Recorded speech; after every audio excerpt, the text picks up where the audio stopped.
Welcome to the Slop Farm. Enjoy the video. In this video, I will explain how to open your Kia Optima hood. First, locate the hood release lever inside the car, usually on the driver's side, near the door or under the dashboard.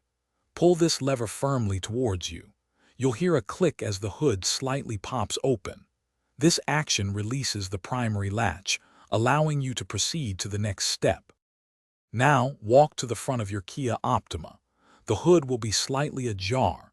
Carefully reach your hand into the gap created by the initial release.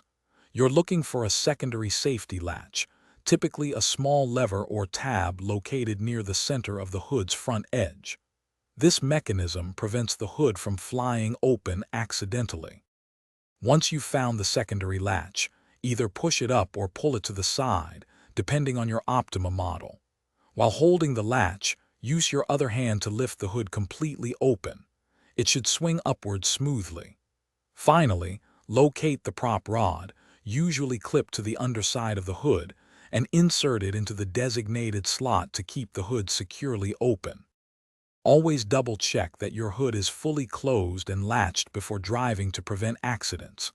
Regularly inspecting under the hood for fluid levels, like oil and coolant, is crucial for your vehicle's health and longevity. This simple routine can help you catch potential issues early. Also, be sure to check the description for a link to a fantastic book about money, along with other great deals. It's a valuable resource for anyone looking to improve their financial understanding. Thanks for watching. Consider subscribing if we helped you today.